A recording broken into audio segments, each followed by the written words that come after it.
6년 전에 한번 말씀으로 교제한 적이 있었는데, 우리 김 목사님과 함께 수성교회가 4대가 함께 손을 잡고 행복한 신앙생활을 할 수 있는 수원 지역뿐만 아니라 경기도와 한반도와 열방에 복이 되는 아름다운 교회 만들어 가시기를 주님의 이름으로 축복합니다. 장난감이 없던 어린 시절에 저와 같이 60대 남자들이 좋아했던 놀이 가운데 땅 따먹기 게임이 있습니다. 아무것도 없는 넓은 땅바닥에 각자 자기 집을 정해놓고 조그만 돌멩이를 하나씩 취해가지고 이렇게 손가락으로 3번 튕겨서 집에 무사히 들어오면 그 돌이 지나간 궤적 안에 땅이 내 땅이 되는 그런 놀이입니다. 어떤 친구들은 이제 욕심이 많아가지고 세게 쳐서 이렇게 멀리 나갔다가 못 들어오면 이제 땅을 그때는 이제 차지 못하는 거고, 소심한 사람들은 이제 조금 나가서 돌아와가지고 이제 땅을 차지하고 그렇게 하는 건데, 저는 대범한 스타일이 못 돼서 학교에서 선생길 하는 거 보면 제가 대범하겠습니까? 그러니까 주로 조금씩 땅을 따는데 갑자기 어떤 애가 그냥 멀리 나갔다 한 방에 들어오면 순식간에 망하는, 이게 이제 땅 따먹기 게임인데, 요 사이에 우리 아이들이 하는 인터넷이나 아니면 핸드폰 게임과 비교해 보면 유치하기 그지없는 놀이지만 저의 뇌리 속에 잊을 수 없게 각인되어 있는 이유는 인생이 땅 따먹기 게임 아닙니까? 예를 들어서 대학 입시, 취업, 결혼, 사업, 자녀 교육, 인생의 모든 게 땅 따먹기 게임과 유사합니다. 이런 인생의 땅 따먹기 전쟁에서 그리스도인들은 어떻게 해야 땅을 차지할 수 있을까요? 주님은 산상수훈에서 온유한 자는 복이 있나니 그들이 땅을 기업으로 받을 것이며 라고 했습니다. 사랑하는 성도 여러분, 온유한 자가 땅을 기업으로 받는다는 주님의 말씀이 이해가 되십니까? 솔직하게 말하면 온유한 자는 갖고 있던 땅도 잃어버릴 것 같지 않아요? 예를 들어 대학 입시하고 취업만 하더라도 온유해 가지고는 성공할 것 같지 않습니다. 온유가 한글 대사전에 의하면 마음이 부드럽고 따뜻함 뭐 이런 뜻 아닙니까? 대학 입시 취업만 하더라도 좋은 대학에 가서 학벌 따고 내신 성적 올려 학점 잘 얻고 토익이나 토플 같은 영어 성적 올리고 인턴십하고 자격증 따고 이것저것 봉사활동하고 여기에 성형이 추가되면 이게 7종 세트거든요. 근데 누군가가 교환학생 갔다 왔다, 공모전에서 수상했다, 방송 출연했다, 출판했다라고 추가하면 스펙은 한없이 늘어납니다. 서울대학교 앞에 대학촌교회라고 있는데 저희 학교 교수 한 분이 서울대를 나와가지고 저희 학교로 졸업한 다음에 유학을 하고 이제 거기 교수가 됐어요. 한 5년 정도 목회를 했는데 최근에 서울대 애들도 대학 다니는 동안에 스펙 쌓느라고 난리랍니다. 취업하려고. 이렇게 치열하게 스펙을 쌓아야 변변한 대학이나 직장에 들어가는 게 현실 아닙니까? 여기에 온유가 무슨 도움이 될까요? 집을 얻는 것도 마찬가지죠. 집 한 채 얻으려면 중잣돈을 모아가지고 주식도 하고 부동산 투자도 하고 뭐 갭 투자도 하고 비트코인도 하고 그다음에 영끌 아파트도 뭐 사고 뭐 이렇게 난리를 쳐야 할 것 같은데, 과연 온유만으로 땅을 차지할 수 있을까? 이런 의문이 생기죠. 그러다 보니까 그리스도인들도 예수님의 말씀을 믿고 신앙생활하기보다는 불신자와 마찬가지로 땅 따먹기 전쟁에서 낙오하지 않으려고 열심히 뛰고 있습니다. 이렇게 땅 따먹기 전쟁에 치열하게 뛰어드는 이유가 뭐예요? 인생은 너무나 냉혹해서 한번 경쟁에 뒤처지면 영원히 땅을 차지하지 못할 것처럼 느껴지기 때문 아니에요? 지금이나 상황은 동일합니다. 가나안 땅을 이스라엘이 들어갈 때에 가나안 땅은 무주공산이 아니었습니다. 열 정탐꾼이 돌아와서 모세에게 뭐라고 보고해요? 당신이 우리를 보낸 땅에 간즉 과연 그 땅에 젖과 꿀이 흐르는데 이것은 그 땅의 과일이니이다. 그러나 그 땅 거주민은 강하고 성읍은 견고하고 심이 클 뿐 아니라 거기서 안악자손을 보았으며 우리가 두루 다니며 정탐한 땅은 그 거주민을 삼키는 땅이요. 오늘 제 설교의 제목 약속의 땅인가 자녀를 삼키는 땅인가는 바로 여기에서 힌트를 얻은 거예요. 거기서 본 모든 백성은 신장이 장대한 자들이며 거기서 네피림 후손 안악자손 거인들을 보았나니 우리가 스스로 보기에도 메뚜기 같으니 그들이 보기에도 메뚜기 같았을 것이라. 그러니까 이스라엘이 들어가 차지해야 되는 땅은 철병거 용사들이 철병거를 몰면서 그 다음에 성벽을 쌓고 문을 해달고 빗장을 치른 요새로 가득 찬 가나안 거인들의 사회였습니다. 따라서 이제 열 정탐꾼이 정탐 포기하자고, 정복을 포기하자고 한 거죠. 한반도도 역시 가나안과 조금도 다를 바가 없습니다. 2004년에 빗장도시라는 신조어가 생겼는데 이 빗장도시라는 단어는 최은영이라는 여자분이 서울대학교에서 박사과정에 쓴 논문인데 집값이 비싸고 학력 수준이 높아서 밖에서 이주하기 어려운 지역을 가리키는 명칭인데 원래는 논문에서는 서초구, 그다음에 강남구, 송파구 이 3구를 가리키는 단어였습니다. 서울의 25개구 160여 개 동의 이제 평당 집값, 그다음 학부모와 자녀의 학력, 그다음 수능 점수 및 서울 소재 4년제 대학의 진학률을 비교해 보니까 강남 3구의 학력 자본이 서울의 평균에 비해 월등히 높았다는 것을 발견하고 이 강남 3구를 이제 빗장도시라고 명명한 것입니다. 예를 들어 학부모 세대를 보면 대졸 이상 인구가 강남 서초구가 54.7%인데 송파구는 36%. 그러니까 송파구는 강남 서초보다 약간 밀려요.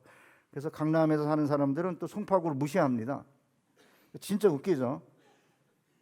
그 다음에 전체 평균은 21%. 그러니까 고학력 인구가 전체 평균의 서울 전체 평균의 2배가 높은 거예요. 강남 3구가.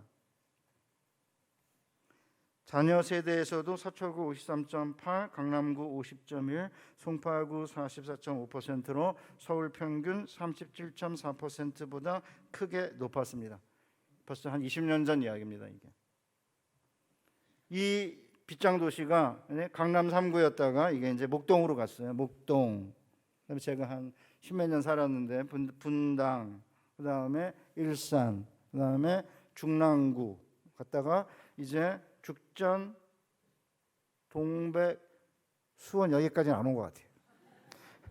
동탄으로 지금 가고 있는지는 모르겠는데 수원 이 지역은 제가 보기에는 내가 뭐 부목사님하고 통화를 했지만 아직 여기는 빗장도시는 아닌 것 같습니다. 그러시더라고요. 뭐 대구는 수성구, 뭐 부산 해운대구, 전 한반도 지역으로 이 빗장도시가 이렇게 확산되고 있는 거죠. 그러니까 고학력의 부유한 부모 세대가 자녀에게 고학력과 부를 계승하기 위해 요새를 쌓는 모습이 갈수록 심해져요. 85년생 딸, 87년생 아들, 95년생 아들 셋을 한국에서 중고등학교와 이제 대학을 보냈는데 저는 한국 사회가 이렇게 빗장도시 가난화하는 모습을 온몸으로 경험했습니다.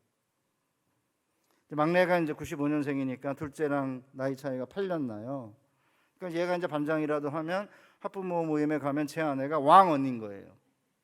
그러니까 이제 보통 이제 회장, 학부모 회장을 하다가 그다음에 이제 중학교를 올라가야 되는데 순회 중학교를 다녔거든요. 아니 순회 초등학교. 근데 제가 그 다세대 주택에 살게 됐어요. 아파트에 살다가 다세대 주택으로 옮겼어요. 전셋값이 올라가는 바람에 또 저는 또 책이 있으니까 좀 넓어야 되고 애들이 반대하는 거예요. 아빠 다세대 주택에 살면 주택 것들이라 그래. 아파트 것들이 그런다 이거죠. 뭐 수원도 비슷할 것 같아. 이 아파트 것들이 주택 것들을 막 무시하고 그러잖아요. 근데 갑자기 이제 초등학교에서 이제 중학교로 올라가야 되는데 학생들이 많아지니까 신설 중학교를 하나 만들었어요. 샛별중학교라고. 이 샛별중학교, 순회중학교는 전국에서 뭐 3등 한대나 어쩐대나 뭐 그런 학교인데 그거 다 뻥이에요. 거기 뭘 해서 그렇게 만들었는지 모르겠는데 어쨌든 그러니까 이제 순회초등학교하고 샛별초등학교가 다세주택에서 보면 샛별초등학교가 150m 가까운 거예요. 그러니까 이제 교육청에서 여기 아파트 주택 것들을 전부 샛별중학교로 보내기로 결정한 거예요. 그러니까 이제 이 아파트에 사는 학부모들이 이번에 주택것들 떼내고 우리끼리 좋은 학교 만들자, 그런 이야기를 이미 이제 6학년 1학기, 2학기 때 하기 시작한 거예요. 그래서 제가 이제 열받았죠. 그래가지고 이제 교육청하고 싸우기도 했는데, 끝내는 이제 제가 그랬죠. 교육청에 전화해서 와서 보셨냐? 다시주택에 사는 분들은 사회적인 약자들도 많고 데모도 못한다, 바빠서 맞벌이 때문에. 150m 가깝다고 글로 다 보내면 심리적으로 아이들이 느끼는 거리감은 100km다. 그래도 뭐 교육청에 있는 관리들은 아무 생각이 없으세요. 아버님 왜 다세주택 산다고 사회적 약자라는 말씀을 함부로 하십니까? 저 진짜 정말 대화가 안 되더라고요. 내 아이는 샛별중학교 보낼 테니까 다른 아이들은 최소한 선택권을 달라, 이렇게 했는데 끝내는 제 뜻을 이루지 못했어요. 저도 목사니까 그 정도만 얘기하지 가서 뭐 피켓 시위하고 그런 건 못하잖아요. 그런데 어쨌든 그게 중요한 게 아니고, 신설중학교니까 제 막내가 또 성격이 좋아요. 저보다 훨씬 좋습니다. 그래가지고 애가 전교회장을 하는 거예요. 전교회장을 2번 한 거죠. 신설중학교니까. 그러니까 이제 아내가 나이도 많지, 또 이제 아들 녀석이 전교회장 하니까 운영위원회 위원장을 하는 거예요. 그리고 성남시 중학교 전체의 운영위원회 운영위원장을 했어요. 제 아내는 저를 안 닮아서 감투를 좋아해요. ENFP거든요. 저는 ISTJ고. 뭐 이쪽에 EN, 뭐 이쪽은 뭐 FP, 뭐 이쪽은 좀 그래요. 약간 뭐 나대는 정도까지는 아닌데, 근데 그런 사람도 필요한 거죠. ISTJ, I 계열은 목회하는데 좀 힘들어요. 옳고 그름 이런 건 잘 따지는데 막 이렇게 목회는 좀 나대야 되거든요. 죄송합니다. 김 목사님 또 나대는지 잘 모르겠는데 제가 저는 나대는 게 좋다는 생각해요. 최근 저는 I 계열이거든요. 근데 이제 제 아내가 중학교 때에서 고등학교 올라갈 때 막내가, 아니 뭐 운영위원회 위원들 뭐 잘 나가는 사람들 많죠. 그런데 그 집 애들이 학원 과외 봉사활동 정도가 아니라 방송 출연, 논문 게재, 도서 출판을 한다는 거예요. 그래서 제가 미쳤나? 뭐 미쳤어? 네, 이랬죠. 중학교애가 무슨 방송 출연에다가 무슨 논문 출판에다가 도서 출판까지 합니까? 근데 10몇 년 지나고 나니까 장관 청문회에 이런 일들이 일어나고 있다는 사실을 우리 모두가 알았죠. 상위 0.1%, 1%의 세상은 진짜 요새 사회예요. 요새는 어느 정도냐 하면요, 제 딸내미가 서초동에 이제 살고서 아기를 하나 낳았는데 돌이 됐습니다. 유치원이 없어요. 일반 유치원이 전부 영어 유치원. 제 조교는 논술 강사입니다. 여자 자매가 이제 목사랑 결혼해서 교회도 할 겸 논술도 하고 있는데 꽤 괜찮은 논술 강사입니다. 저한테 교수님 3살 때 영어 유치원 다니고 그 다음에 뭐 하는 줄 아세요? 뭐 하냐니까 논술을 가르친대요. 요새 그 상위에 계시는 부모님들은 어차피 말을 잘해야 된다, 글을 잘 써야 된다, 판결문을 잘 쓰려면 판사가 말을 잘해야 되고, 변호사가 준비 서면 잘 쓰려도 뭐가 필요한 거예요? 글 잘 쓰는 게 필요한 거고, 뭐 아나운서든지 뭐 기자든지 다 글을 잘 써야 되고, 직장에서도 보고서 잘 쓰려면은 말을 잘해야 되고, 논술이 그 다음이래요. 제가 여기 동백인가 죽전인가에서 이제 그 친구가 논술 강의를 했는데, 이미 초등학교 6학년 때 고등학교 때까지 영어 수학을 다 뗐대요. 여러분 상상도 못하셨죠? 그 가나안 철병거 용사들은 그 짓 하고 있어요. 저쪽에서 지금 몇 년 사이에 엄청나게 지금 바뀌고 있는 겁니다. 이렇게 자녀 교육에, 세속 교육에 올인한 결과 무슨 일이 생겼습니까? 신앙 교육보다는 그리스도인들도 세속 교육에 올인한 결과 어디에 도착한지 아세요? 영화 감독 장진이라는 사람이 피플 인사이드라는 백지연 씨가 사회를 보는 그런 프로그램에 나와서 자기가 써놓았던 메모를 소개한 적이 있었습니다. 도착해 보니 지옥이었다. 열심히 노력해서 빗장 도시 안에 들어왔고 자녀 교육에 올인해서 원하는 대학과 직장에 들어갔는데 그 사이에 자녀들은 하나님이 누구인지 모르게 되고 세상이 너무 좋아서 교회를 떠나는 일들이 비일비재하게 벌어지고 있습니다. 어떻게 이런 일이 벌어지죠? 주일 성수 한번 예를 들어볼까요? 학원을 가기 위해서 주일 성수하지 않는 건 이제 예사일이 아닌 거죠. 공부하지 않고도 원하는 대학을 갔다 주일날, 이런 60년대 70년대의 간증은 전설 따라 삼천리가 되었습니다. 이 빗장도시 안에 있는 교회들은 중간고사, 학기말고사가 되면 주일학교 출석률 반토막 납니다. 일산 같은 경우에는 대기자 명단, 좋은 학원에 대기자 명단이 하도 길어가지고 주일날 만약에 학원에 안 나오면, 강의들 안 나오면 그냥 자른대요. 그러니까 주일 성수하지 않고 학원 가는 아이들이 늘어나고 있고, 중직자 자녀들이 좀 더 강한 편이다. 주일 안 나오는 게 훨씬 더 많아졌다 이거죠. 오히려 일반 성도들보다. 이렇게 어려서부터 만약에 교육을 받으면 이 세상에서 입시나 학벌보다 센 건 없다, 하나님도 성적 앞에서 중요한 존재가 아닌 분이 돼버리죠. 이렇게 해가지고 원하는 대학과 직장에 들어갔다. 무슨 일이 생길까요? 가나안 열 정탐꾼의 말에 대답이 들어 있습니다. 우리가 두루다니며 정탐한 땅은 그 거주민을 삼키는 땅이요. 그러니까 신앙교육을 등한히 여기고 세속교육에 올인하다 보면 도착한 곳은 땅을 얻기는 얻었는데 보니까 이게 약속의 땅이 아니고 그 거민을 삼키는 땅, 자녀를 삼키는 땅, 지옥이 된 거죠. 우리 주변에 보면 너무나 주변에 점차 이런 가정이 늘어나고 있습니다. 수원 여기는 그런 경우가 별로 없을 것 같은데, 미국의 1세대 이민자들 이야기를 들으면 너무나 똑같아요. 뉴욕에 있는, 이제 뉴저지에 있는, 뉴욕 옆에가 뉴저지인데 뉴저지에 있는 교회에 이제 집회를 하러 갔어요. 한 7년쯤 됐나? 제자 목사님이 이제 그 교회 부목사님인데, 목사님 1세대 이민 부모들의 기도 제목 첫 번째가 뭔지 아십니까? 저도 미국에 한 3년 살았고, 미국에서 만난 100% 모든 부모들이 미국에 왜 왔냐 그러면 한결같이 자녀 교육이에요. 자녀 교육이라고 말하지 않는 분을 저는 한 명도 여태까지 만나보지 못했습니다. 뼈 빠지게 이제 미국에 이민 와서 고생을 해서 이제 명문대학 보내는 게 이제 그들의 꿈이니까 제가 명문대학 보내는 거 이렇게 하니까 아니라는 거예요. 그 뭐예요? 이제 물었죠. 열심히 노력해가지고 명문대학을 보내는데 한국에서 명문대학을 나와가지고 그런 직업을 도저히 한국에 있으면 갖지 않았을 것처럼 보이는 분들이 식료품점 한다거나 아니면 세탁소를 운영하면서 자녀를 거의 대부분 90% 이상 명문대학 보냅니다. 그런데 명문대학에 들어가면 아이들이 교회를 나오지 않는 확률이 90%입니다. 그래서 자녀들의 신앙 회복이 첫 번째 기도 제목입니다.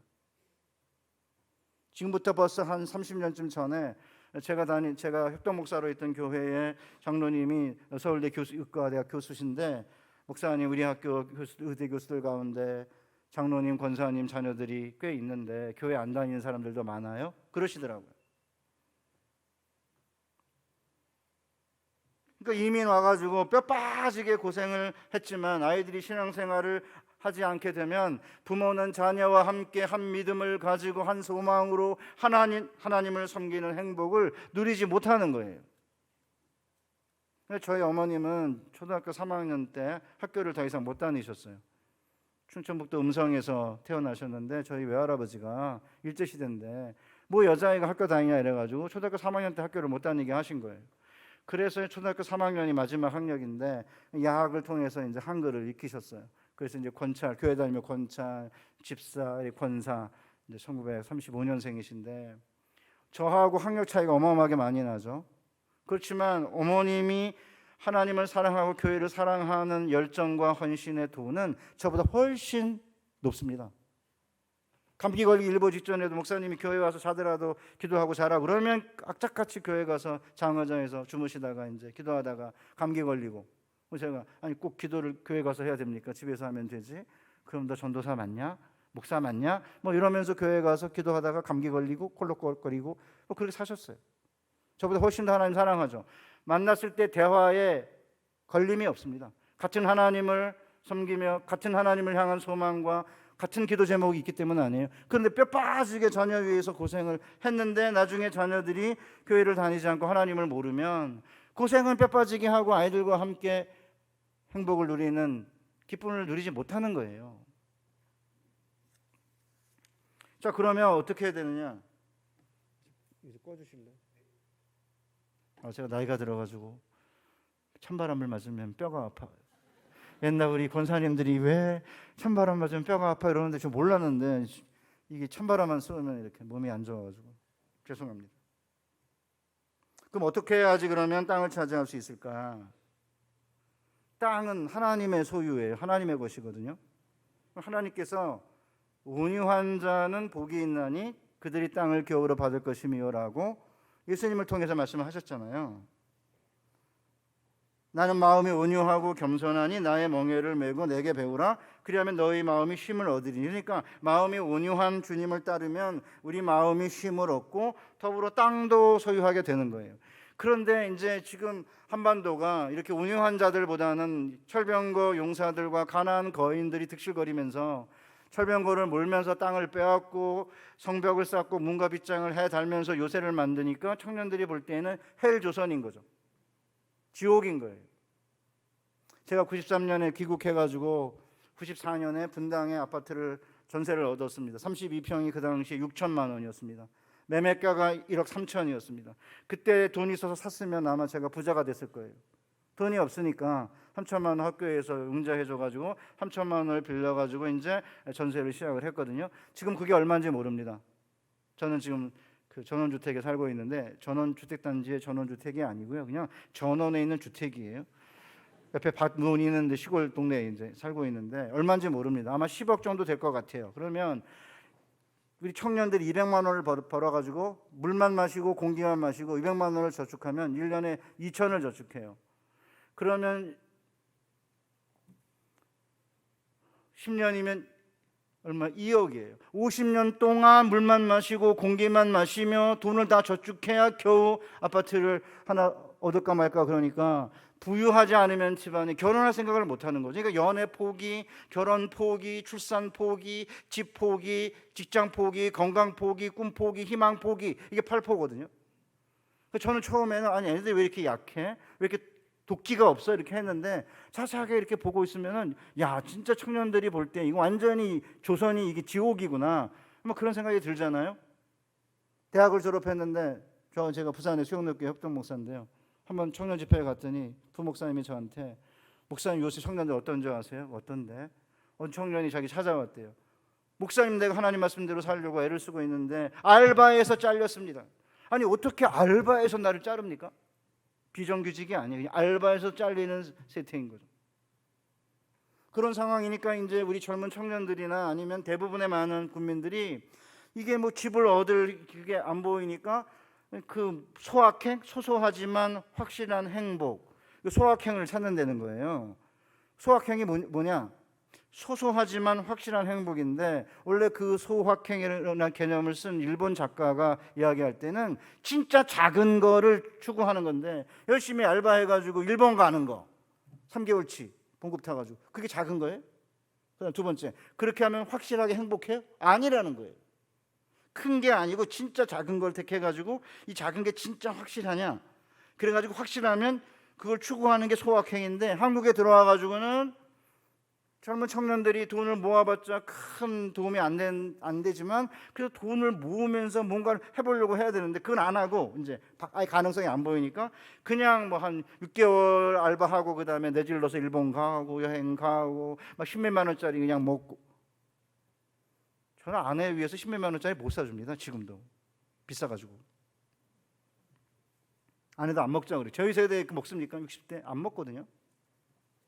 그러니까 왜 젊은 청년들이 그러니까 이제 비트코인 하는 거예요. 비트코인이 뭔데요? 우리 어른들 잘 모르시죠? 이게 주식은 아침에 열었다가 오후에 닫는 건데 얘는 24시간 돌아가요. 이렇게 20만 원을 집어넣었어요. 비트코인에 알람을 설정해요. 얼마 정도 수익이 생기면 알람이 울려라.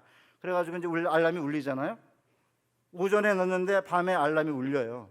들어가 보니까 2배가 올랐어요. 팔까? 아, 놔두면 더 낫겠지? 그 다음 아침에 일어나 보니까 반토막. 그러니까 이렇게 가는 게 아니라 이렇게 간다 이거. 그러니까 24시간 그걸 들여다보고 있는 20만 원 집어넣고도 그냥 왔다 갔다 가는 판인데 젊은 청년 20만 원 집어넣고 짜장면값 한 8천 원 나올까 그거 보려고 뭐 8천 원 올라가면 이러고 그러고 있는데 거기다가 몇십억을 집어넣고 몇 억을 집어넣으면 그 다음에는 이제 하루 종일 거기에 시달리는 거고 올라가면 기뻐하다가 그 다음에 떨어지면 또 슬퍼하고. 제 아내가 다니는 교회 젊은 청년 자살했습니다. 비트코인 하다가 말아먹고. 그래서 부모님 집은 안 말아먹었대요.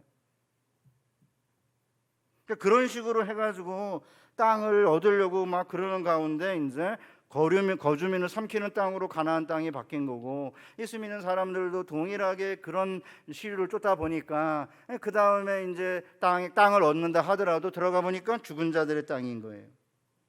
산자들의 땅에서 하나님이 우리의 기업이신 거고, 그래서 하나님이 산자들의 땅에서 기업이시기 때문에 하나님께서 온유한 자들에게 땅을 주시면 그 땅은 산자들의 땅이 되는 거고, 그 산자들의 땅에서 우리의 기업은 땅이 아닌 거예요. 하나님이신 거죠. 이런 비전을 가지고 살면서 부모와 자녀와 손주가 한 공동체가 돼가지고 같은 세계관, 같은 인생관, 같은 가치관을 가져야 진짜 행복한 공동체 아닙니까? 그럼 어떤 사람에게 그러면 하나님께서 그럼 땅을 주시느냐? 온유한 자에게 땅을 주신다는 거거든요. 온유가 뭐냐 그러면, 온유라는 단어는 사람에 대한 태도가 아니에요. 마음이 부드럽고 따뜻하고 사람을 대할 때 이렇게 부드럽게 하는, 그게 아니고 온유는 하나님에 대한 태도예요. 그게 무슨 말이냐면, 아무런 힘이 없을 때 하나님밖에 의지할 수밖에 없는 사람을 온유한 사람이라 그러는 거죠. 그래서 온유하다는 말은 원래 머리를 숙이다 이런 뜻이거든요. 그래서 이제 성경에서는 겸손한 자, 가난한 자, 온유한 자, 곤고한 자, 빈곤한 자, 가련한 자, 연약한 자, 이렇게 7개의 한글로 표현이 돼 있어요. 근데 핵심이 뭐냐면, 하나님만 의지할 수밖에 없는 상황에 놓여서 하나님만 바라보고 하나님만 소망하고 하나님만 의지하는 자를 가리키는 거예요. 그럼 온유한이란 단어가 언제 가장 먼저 쓰였냐 그러면 모세에게 처음 쓰였어요. 모세가 민수기 11장 12장에 보면, 이 사람 모세는 온유함이 지면의 모든 사람보다 더하다라고 했을 때 온유함이 가장 처음에 나왔기 때문에 우리는 모세를 통해 온유한 자가 누구인지를 파악을 하셔야 돼요. 자, 온유한 자가, 모세가 왜 온유한 자 보실래요? 그냥 보면 모세 온유하지 않습니다. 모세가 어떤 사람입니까? 애굽의 감독관을 때려 죽여가지고 파묻었어요. 모래에다가. 백성들이 막 이렇게 물 달라고 그러니까 열받아가지고 한 번만 치면 되는데 반석을 2번 쳤어요. 이렇게. 그래가지고 가나안 땅에 못 들어간다고 그러시잖아요. 물론 그 하나 때문에 못 들어간 건 아니지만 모세가 보통이 아닙니다. 모세가 이제 신수기 11장에 보면 이스라엘 백성들을 끌고 이제 가나안으로 이동하러 이제 광야로 나왔는데 불평이 많은 거예요. 물이 없다 그러지, 만나 줬는데도 이제 고기를 달라 그래요. 고기를, 여러분이 가장이라고 생각해 보세요. 지도자라고. 아니, 광야에서 고기를 어디서 얻어요? 미쳤지? 이 인간들이 이게 제정신이 아니지? 아니, 어디서 고기를 달라고 그래요. 그러니까 이제 모세가 이제 열을 받았어요. 그래가지고 11장에 보면 모세가 여호와께 여짜오되, 어찌하여 주께서 종을 괴롭게 하십니까? 어찌하여 내게 주의 목전에서 은혜를 잊게 하지 아니하시고 이 모든 백성을 내게 맡기사 내가 짐을 지게 하십니까? 이 모든 백성을 내가 배웠습니까? 내가 그들을 낳았습니까? 어찌 주께서 내게 양육하는 아버지가 젖 먹는 아이를 품듯 그들을 품에 품고 주께서 그들의 열조에게 맹세한 땅으로 가라 하십니까? 이 모든 백성에게 줄 고기를 내가 어디서 얻으리까? 그들이 나를 향하여 울며 이르되 우리에게 고기를 주어 먹게 하라 하온즉 책임이 심히 중하여 나 혼자는 이 모든 백성을 감당할 수 없나이다. 주께서 내게 이같이 행하실진대 구하옵나니 내게 은혜를 베푸사 즉시 나를 죽여 내 고난당함을 내가 보지 않게 하옵소서. 온유해 보이십니까? 모세? 빡쳐가지고 막 하나님께 막 난리치고 있잖아요. 지금 뭐 내가 배웠습니까? 내가 얘를 양육합니까? 내가 어디서 고기를 얻겠습니까? 나를 죽이십시오 이러잖아요. 여기까지가 다가 아니에요. 바로 그 다음 12장에 보면 모세가 구스 여자를 취하니까 미리암과 아론이 모세를 비방해요. 여호와께서 모세와만 말씀하셨느냐 우리와도 말씀하지 아니하셨느냐 하매 여호와께서 이 말을 들으셨더라. 이 사람 모세는 온유함이 지면의 모든 사람보다 더하더라. 여기에서 나오는 거예요. 그러니까 이제 백성들이 막 그 나귀를 치고 너무너무 힘든데 이제 갑자기 누나와 형이 시비를 건 거예요. 특별히 미리암이 시비를 걸어. 미리암이 아론보다 먼저 나오잖아요. 미리암이 여자인데 자기가 이제 그 모세 그 어렸을 때 갈대 상자에 넣어가지고 어떻게 되는가를 보려고 나일강을 따라갔던 누나 아닙니까? 그러니까 얼마나 예쁘겠어요. 얘가 근데 지도자가 됐잖아요. 그러니까 이제 자기가 이제 사실은 그 집안에서 강력한 이제 권력을 잡아야 되는데 이제 구스 여자를 아내로 얻었으니까 이제 밀려날 거 아닙니까? 그러니까 이제 자기 오빠를 꼬드긴 거예요. 그래가지고 이제 미리암하고 아론이 둘이 다, 야, 너하고만 말했느냐? 하나님이 우리랑도 말했는데, 이렇게 이제 시비를 걸었는데 아무 말도 안 해요. 하나님이 대신 들으세요. 그때 한 말이에요. 모세는 그 온유함이 지면의 모든 사람보다 더하더라. 이게 뭔 뜻입니까? 어떤 학자들은 모세는 그의 비참함이, 그의 가난함이, 그의 곤고함이, 그의 약함이 세상의 모든 사람보다 더했다, 이렇게 번역합니다. 왜요? 의지할 데가 아무도 없는 거예요. 그러니까 아무 말도 안 해요. 입 다물고 있어. 그러니까 입 다물고 있고 가만히 있으니까 미리암과 아론에 대해서 착하고 부드럽고 부드럽게 대하는 것처럼 보이지만 사람을 대하는 태도가 아니라 하나님을 대하는 태도가 온유함이에요. 하나님만 의지하니까 하나님이 들으셨어요. 그리고 불러내잖아요. 미리암하고 아론을 불러내서 누구를 족치냐? 미리암을 족쳐요. 아론을 내버려 둬요. 그걸 보면은 미리암이 중간에 있는 주범인 것 같아요. 그래서 이제 나병이 생기게 해가지고 일주일 동안 쫓아내시잖아요.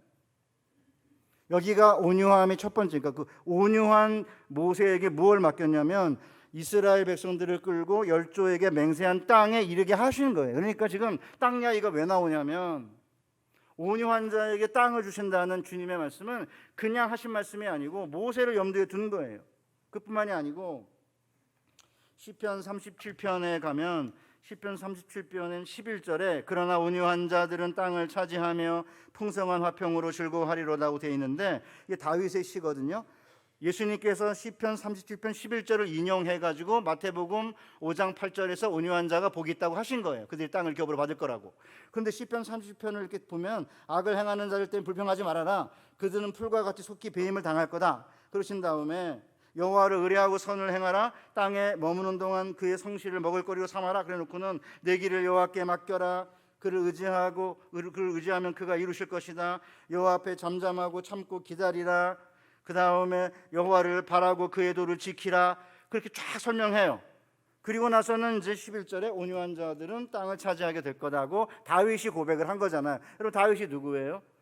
애굽 시내부터 유브라데 강까지 땅을 주겠다고 아브라함에게 약속했는데 누가 그러면 최종적으로 그 넓은 약속의 땅을 차지하느냐? 다윗이에요. 그 다윗이 그래서 이스라엘의 가장 위대한 왕인 거죠.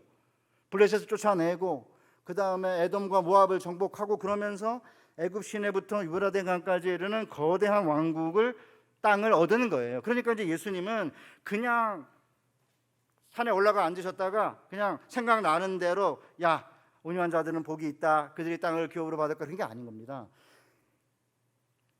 구약의 모든 역사를 통틀어서 어떻게 누가 땅을 얻는지를 하나님께서 보여주셨는데 그것을 가져다가 봐라. 모세가 온유함이 지면에서 승한 자인데 땅을 지금 이스라엘 백성들에게 땅을 인도하는 역할을 맡겼지. 그 다음에 시편 37편에 보면 다윗이 얼마나 고난을 많이 당했습니까? 사울에게 쫓김 당하고 아기스 왕 앞에서 침 흘리면서 사실은 미친 척하고 온갖 고생을 다 했어요. 그럼에도 불구하고 다윗 역시 오직 하나님만 바라보거든요. 그러니까 땅을 선물로 주신 거예요. 그러니까 하나님께서는 오늘 우리에게 여호수아를 통해서 민수기를 통해 시편 37편과 마태복음 5장 8절을 통해 온유한 자에게 땅을 선물로 주시겠다는 것입니다.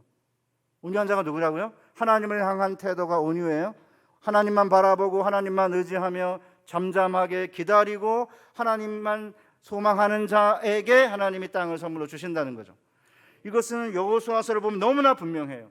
여호수아서를 보면 가나안 땅에서 이제 나와가지고 가나안 땅에 도착했을 때 요단강이 있잖아요. 그러면 사흘 후에 관리들이 두루 다니면서 이스라엘의 레위 사람 제사장들이 너희 하나님 여호와의 언약궤를 메는 걸 보면은 너희가 있는 곳을 떠나 그 뒤를 따르라. 7 제사장이 법궤를 메고 그 발이 요단강 물에 닿는 순간에 요단강 물이 벽이 되어 쌓여 서리라 이러잖아요. 마른 땅으로 건넌 거예요. 그러면 무슨 일이 생기느냐? 살아계시는 하나님이 너희 가운데 계시사, 그러니까 요단강을 마른 땅으로 건넌다는 것은 하나님만 바라보고 의지하는 그 자들의 하나님은 살아계시는 하나님이고 그 하나님이 땅의 주인이신데 그 땅의 주인이 온유한 자에게 땅을 주신다는 사실을 주변에 있는 모든 사람들이 경험하고 여호와의 손이 능하신 것을 알게 되고 그 마른 여호와의 마른 땅으로 건넌 부모와 자녀들은 영원토록 하나님을 경외하게 된다는 거예요. 그러면 오늘 본문에 보시면은 법궤 안에 십계명이 들어 있는데 법궤 안에 들어 있는 십계명을 따라서 가나안 땅에 들어간다는 건 무엇을 의미해요? 여러분 얼마나 온유해 보입니까?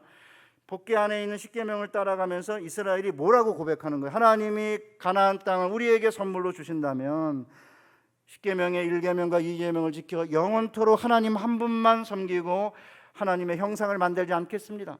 하나님이 땅을 우리에게 선물로 주신다면 3계명을 지켜 여호와의 이름을 망령되이 일컫지 않을 것이고 4계명을 지켜 안식일에 쉬고 탐욕의 일상적인 흐름을 중지하고 가족들과 심지어는 종들과 함께 하나님께만 예배하고 심지어는 가축도 쉬게 하겠습니다. 하나님께서 땅을 선물로 주신다면 나이가 들어 더 이상 경제적 효용 가치가 없는 부모님이라도 존경하며 살겠습니다. 하나님이 땅을 우리에게 선물로 주신다면 살인하지 않겠습니다. 하나님께서 땅을 주시는 그곳에 들어가 살 때에는 남의 아내를 간음하지 않겠습니다. 도둑질하지 않을 것이고 거짓말하지 않을 것이고 남의 것을 탐하지 않겠습니다. 하나님이 주시는 땅에 들어가면 형제에게 돈을 꿔주되 이자 받지 않겠습니다. 하나님이 주시는 땅에 들어가 살 때에는 빚을 갚지 못해서 끝내는 노예가 된 형제들이 종들이 7년이 되면 그냥 자유인이 되게 하겠습니다. 철병과 만들고 문과 빗장 해달고 그런 식으로 땅을 얻으려는 게 아니라 법궤를 따라서 요단강 안으로 들어가면서 이 십계명의 정신대로 살겠다고 고백하는 자들이 온유하지 않아요? 지금도 마찬가지 아닙니까? 주일날 교회 가지 않고 학원 다니고 막 인간적인 노력을 해가지고 땅을 얻을 것처럼 보이고 그렇게 해서 땅을 얻지만 자칫하면 그 땅은 자녀를 삼키는 땅이 되는 것이고 그 땅은 죽은 자들의 땅이 되는 것이에요. 사랑하는 성도 여러분, 그러면 가나안 땅을 마른 땅으로 건넌다는 것은 무엇을 의미하냐면 사람들이 이렇게 보고 야 쟤네들의 삶을 보니까 하나님은 살아계시네. 여호수아 3장 9절 이하에 여호수아가 이스라엘 자손에게 이르되 이리 와서 너희 하나님 여호와의 말씀을 들으라 하고 또 말하되 살아계신 하나님이 너희 가운데 계시사 가나안 족속과 브리스 족속을 너희 앞에서 반드시 쫓아낼 줄을 이것으로 너희가 알리라. 보라 온 땅의 주의 언약궤가 너희 앞에서 요단을 건너가나니. 그러니까 요단을 마른 땅으로 건넌다는 것은 이스라엘의 하나님은 살아계신 하나님이고 그 하나님이 온 땅의 주인인 거고 땅의 주인이 가나안인들을 쫓아내고 공평과 정의, 긍휼과 사랑의 정신으로 살아가는 온유한 자들에게 땅으로 선물로 주신다는 사실을 주변에 있는 온 땅의 백성들이 알고 각 마음이 높고 그다음 여호와의 손이 강함을 알게 되고 요단강을 마른 땅으로 건넌 부모 세대와 자녀 세대는 영원토록 하나님을 경외하게 된다는 거예요. 그러니까 이게 진정한 기독교 공동체는 1세대와 2세대와 3세대가 하나의 가치관과 세계관과 인생관으로 연결된 공동체인 거고 그게 가족이든 교회든 기독교 학교든 간에 그렇게 살며 하나님이 땅을 우리에게 선물로 주시고 그 땅을 지키시고 끝내는 그 땅에서 하나님을 기업으로 얻게 된다는 것입니다.